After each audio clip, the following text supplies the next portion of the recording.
Buenos días, buenas tardes, buenas noches. Otra vez temprano. El día de hoy estoy aquí de bateador emergente.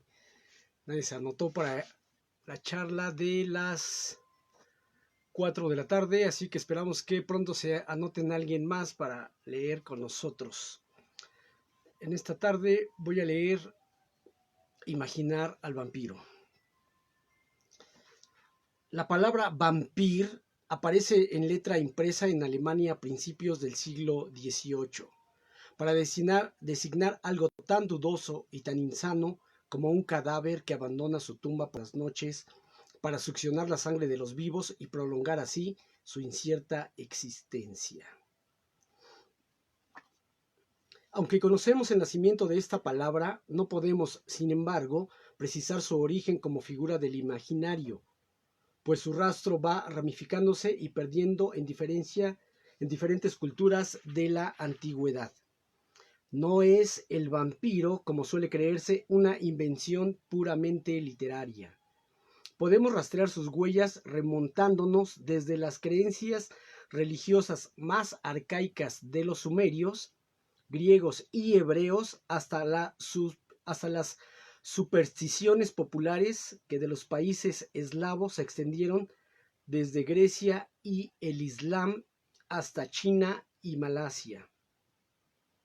La pregunta es, ¿cómo podemos explicar que aparezca en latitudes y tiempos tan dispares una figura imaginaria que a pesar de sus diferencias guarda siempre las mismas similitudes? Aparte de la transmisión oral entre culturas, algo consustancial a nosotros debe de tener el vampiro para seguirnos tan cumplidamente a lo largo del espacio y el tiempo, siempre sirviendo de estímulo a la creación artística, como lo demuestra, sin ir más lejos, la ingente producción literaria y cinematográfica de los últimos 2 siglos. Pero, ¿cómo podemos verificar su inadmisible existencia? Pues, como veremos, el vampiro existe, aunque esta idea sea tan intolerable para la mente racional y para toda conciencia moral, que intenta apartarla con su repudio, al representar lo más irrazonable y repugnante que puede imaginarse para el destino del ser humano.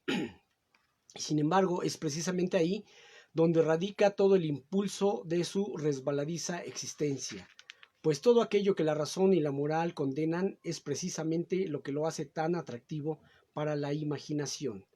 De tal manera que si el vampiro nace en la imaginación, permanece en ella por la atracción que ejerce sobre nuestra alma todo lo prohibido, lo inalcanzable, o bien todo aquello capaz de simbolizar nuestra parte de sombra, aquella parte que tratamos de olvidar y de ocultarnos a nosotros mismos y a la mirada del mundo, y que sin embargo siempre está ahí, detrás del telón de la conciencia.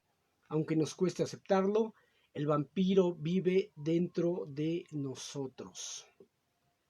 Se ha ido formando lentamente, elaborándose en nuestra alma a lo largo de los siglos, ya que se trata de un arquetipo del inconsciente colectivo, una especie de imagen viviente que siempre nos fascina, de figura que habita en las profundidades del ser humano, cuya existencia subterránea en el psiquismo se manifiesta, primero a través de las supersticiones y los sueños, y luego a través de las diferentes creaciones de la imaginación humana. Como el demonio de la imaginación vuela de noche, porque la noche es su reino, y quién sabe, tal vez puede llegar a asustarnos en alguna ocasión si nos paramos a pensar en él después de una lectura y tratamos de imaginarlo. Incluso, ¿por qué no?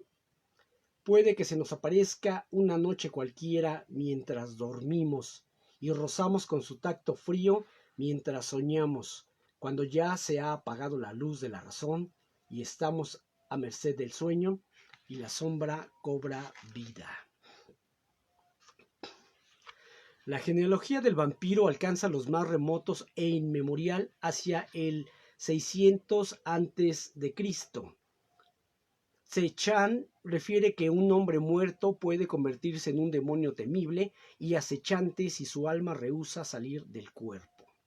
Algo muy similar ocurre en la extensa y laboriosa demonología mesopotámica, donde el vampiro arcadio tiene el nombre de Rab-Magekab y el asirio Akaam.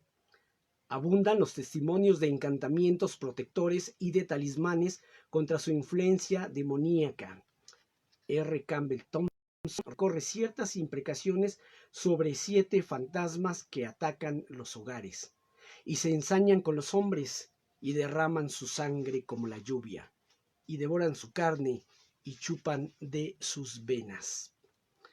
En otra tablilla conservada en el Museo Británico hay inscrito un fragmento de una epopeya mitológica donde se describe el descenso de la diosa Ishtar al país inmutable de la muerte. Al llegar a las puertas de la morada infernal, la diosa llama al vigilante, amenazándola con estas palabras que traducimos del libro sobre vampiros de Tony Faybré. Guardián, abre la puerta, o haré saltar la cerradura y entraré a la fuerza. Haré alzarse a los muertos para que devoren a los vivos y les daré poder sobre todos los vivientes. Los sumerios distinguen 3 clases de demonios: los seres mitad humanos, mitad demonios. Los demonios, espíritus puros como los dioses, capaces de propagar epidemias, y los muertos que no descansan en sus tumbas y se mueven por el aire, sobre el cielo y bajo la tierra. Las características del vampiro comienzan a tomar forma. El elemento erótico surge también muy temprano. En una vasija prehistórica se representa a un hombre copulando con un vampiro femenino, cuya cabeza ha sido seccionada del cuerpo. Según Montague Summers, la imagen de la cabeza cortada indica una clara intención mágica de conjuro para ahuyentar su presencia. El miedo al vampiro ha dado comienzo. La sangre, el erotismo y la muerte conforman ya su escenario, que se esparce por todo el planeta.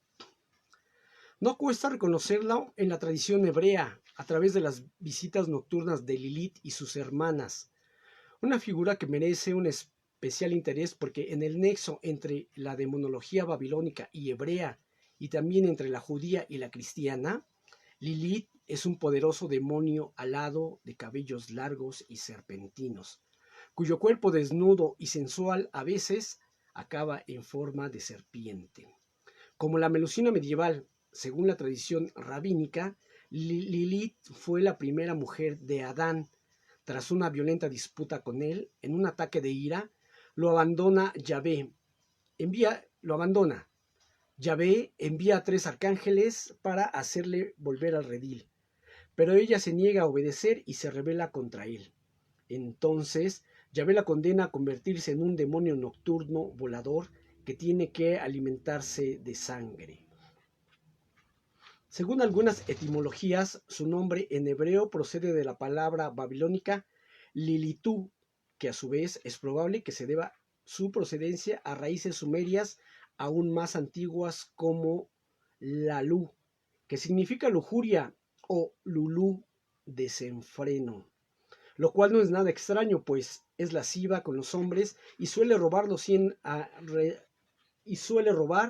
recién nacidos a las madres para alimentarse de su carne y chupar el jugo vital de sus víctimas. Con rasgos muy parejos encontramos en árabe una clase de jinn o genio que se llama ghul. El ghul es también un demonio femenino que frecuenta de noche los cementerios en busca de su frío y apestoso alimento. Pero eso no quiere decir que los cadáveres sean su única forma de nutrición. Como Lilith, su afición a los niños es bien conocida. Corre tras ellos con avidez, desviándolos de su camino y llevándolos a un lugar apartado y solitario, para caer inesperadamente sobre su presa y darse el banquete. Cuentan que su apariencia humana es tan prodigiosamente verosímil para los sentidos humanos que, de vez en cuando, aparecen casadas con incautos y candorosos maridos que un día descubren horrorizados sus desagradables costumbres necrófagas.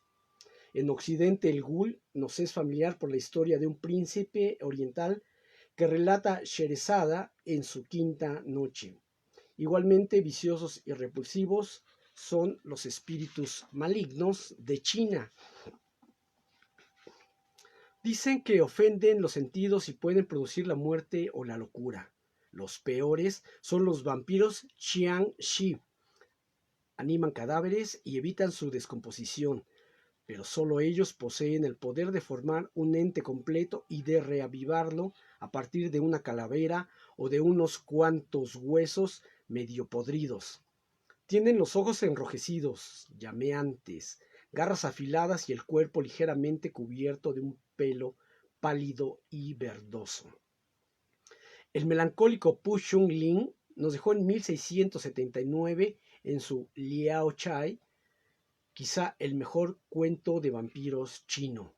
En la India antigua no es tan frecuente encontrar vampiros con rasgos similares a los occidentales, pero ahí están los betalas y los rakshas, con las mismas características ya mencionadas, aunque los ojos de estos últimos sean dos horribles ranuras en el rostro.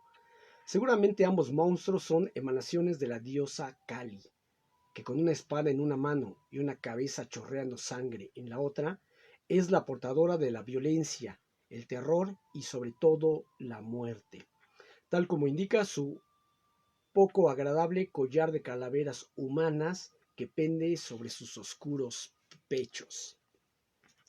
3. En el mundo de los antiguos griegos encontramos las primeras identificaciones de nuestro monstruo en el séquito de Hécate, la reina de los espectros. En primer lugar tenemos a la Empusa, demonio femenino capaz de adoptar diversas formas animales o bien de hermosa doncella.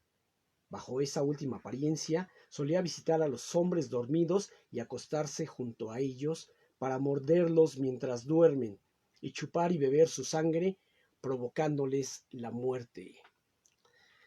La versión latina de la empresa la tenemos en Lamia, cuya leyenda nació en la Libia romana, hija de Belo, reina de aquel lugar.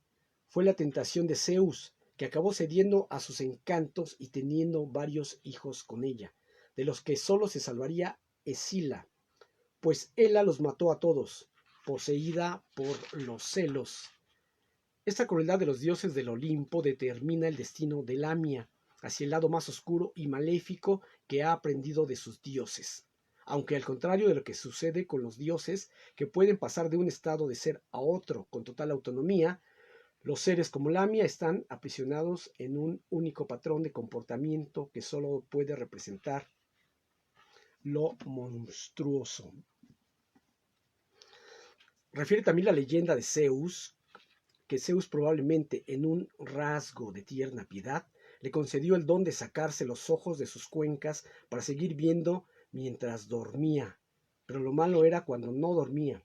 Entonces solía vagar por las inmensidades de la noche, sedienta de sangre, en busca de algún niño para desangrar. Más tarde, como explica el experto en cantropía Heberto Petoya, cuando se añadió al mito de la sangre el elemento erótico, la lamia se unió a las empusas, adquiriendo las mismas características del súcubo, como las strix, las larvae o los lemures. Es en la vida de Apolonio de Tiana, de Filóstrato, nacido hacia el 160 de nuestra era, donde encontramos lo que será el primer esbozo de cuento de vampiros escrito en Grecia. En Corinto, dice Filóstrato, practicaba por aquella época la filosofía Demetrio, hombre que había abarcado toda la vitalidad de la doctrina cínica. Uno de sus discípulos era Menipo de Licia, de 25 años de edad, bastante dotado de inteligencia y bien proporcionado de cuerpo, pues parecía un atleta hermoso y de noble estirpe en su porte. La gente pensaba que a Menipo lo amaba una mujer extranjera. La mujer parecía hermosa y bastante elegante. Afirmaba que era rica, pero al parecer no era sencillamente nada de eso, sino solo lo parecía. Una vez que caminaba él solo por el camino de Cencreas, se le presentó una aparición y se convirtió en mujer. Lo tomó de la mano, asegurándole que lo amaba hacía tiempo. Era una fenicia y vivía en un arrabal de Corinto. La mujer lo invita a pasar la tarde con ella y le promete vino, canciones y todo tipo de placeres. Seducido por esto, el joven, que para la filosofía en general poseía gran vigor, pero en lo amoroso era un esclavo, lo visitó por la tarde y la frecuentó en adelante como a su amiga. Sin reconocer al fantasma, un día el filósofo pitagórico Apolonio de Tiana, al que se le atribuían poderes mágicos, se queda mirando fijamente a Menipo y escrutándolo le dijo: Tú, hermoso sin duda y objeto de mujeres hermosas, acaricias una serpiente y una serpiente a ti. Y ante la sorpresa de Menipo, añadió: porque tú no eres una esposa. ¿Qué? ¿Piensas que eres amado por ella? Sí, por Zeus, contestó, puesto que se comporta como quien ama. Apolonio sigue interrogándole y se entera de que la boda será al día siguiente y se presenta ante los comensales recién llegados y les dice: ¿Dónde está esa elegante dama por la que habéis venido? Allí, dijo Menipo, y al tiempo se levantó ruborizado. ¿Y la plata, el oro y lo demás con lo que está adornada la sala de banquetes, de quién de vosotros es? De mi mujer. Pues esto es todo lo mío, contestó señalando su manto de filósofo. ¿Conocéis, dijo Apolonio, los jardines de Tántalo, que son, pero no son? Solo por Homero, contestaron, ya que no hemos bajado a la Hades. Pues pensad esto de esta ornamentación, que no es materia, sino apariencia de materia.